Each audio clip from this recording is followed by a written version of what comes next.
इटावा के HN public school में समारमा foundation की तरफ से स्कूल की छात्राओं के बीच एक कार्यशाला का आयोजन किया गया, जिसमें महिलाओं की मासिक माहवारी के बारे में छात्राओं को जानकारी दी गई। छात्राओं को अवगत कराया गया कि इसको छिपाना नहीं चाहिए, यह प्राकृतिक देन है। अब चुप्पी तोड़नी है, झिझक खोलनी है के साथ बच्चियों को जागरूकता का पाठ पढ़ाया गया। इस दौरान समारमा फाउंडेशन की अध्यक्ष ऋचा राय, एचएन पब्लिक स्कूल की प्रिंसिपल नीतू यादव, रश्मि यादव, नीतू यादव सहित अन्य लोग उपस्थित रहे।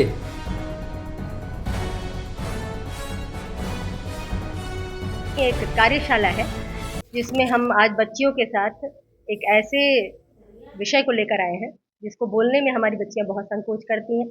समाज में ऐसी स्थिति बना दी है कि वो संकोच भी स्वाभाविक है, लेकिन हम उस पर कार्यशाला लेके आए हैं और वो है विषय मासिक धर्म। मासिक धर्म के विषय में चर्चा करना, परिचर्चा करना, उससे परिचित होना। समाज में जो एक संकोच की स्थिति बनी है कि इसे छुपाओ, इस पर कुछ भी यदि कोई समस्या है तो उस पर चर्चा सामाजिक रूप से न करो, ऐसी जो परिस्थिति बनी है उसको हम उस मिथक को तोड़ना चाहते हैं और इस तरह की चर्चा बच्चों के साथ आज हो रही है। बच्चों के साथ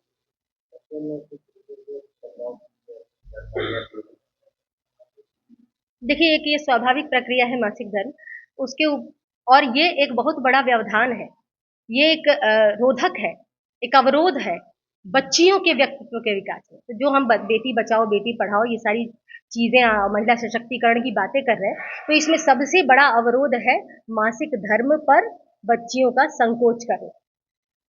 ये इतना विरोधी है और इतना ये हानिकारक है कि हम समझ नहीं पा रहे हैं। इन 4-5 दिन, मतलब आप समझिए कि महीने के यदि 4-5 दिन आप किसी के जीवन से निकाल दें तो उसका जीवन क्या रह जाएगा।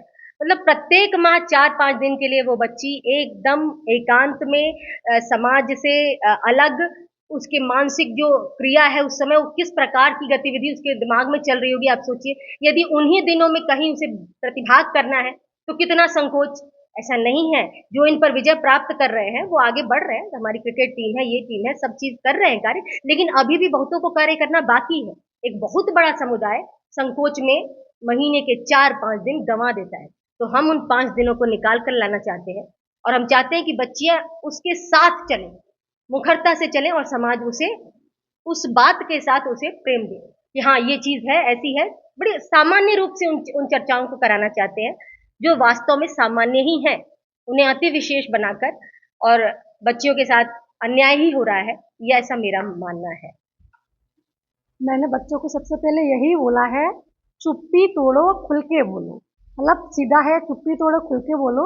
बच्चे फर्स्ट टाइम पीरियड आता है, बच्चों का मासिक धर्म आता है, वो समझ नहीं पाती हैं कि मैं मतलब क्या हुआ है मेरे साथ। ये तो नेचुरल है, होता है, बच्चियां नहीं समझ पाती हैं। उस बारे में मैम ने भी बताया है, डिस्कस किया है कि आपको जो प्रॉब्लम है वो अपने पेरेंट्स से शेयर करनी है।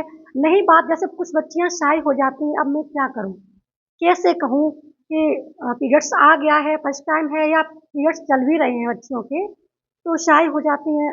मतलब क्या कहेंगे लोग, क्या कहेंगे, इसके चक्कर में तब तक इन्फेक्शन हो जाती है। इन्फेक्शन ऐसा होता है कि काफ़ी टाइम लग जाता है। तो इसलिए बच्चों से यही कहना है कि आप लोग खुल के बोले, जो प्रॉब्लम है तो जो आप बोलेंगे तो वही बात है, डॉक्टर के पास आप जाएंगे तो डॉक्टर से अपनी जो हमें प्रॉब्लम है वो नहीं शेयर कर पाएंगे, तो फिर वो मेडिसिन किस हिसाब से दे देंगे। वही आपको अपनी मदर से ही बोलना है, गार्जियन से बोलना है जो आपके साथ हो रहा है, बस।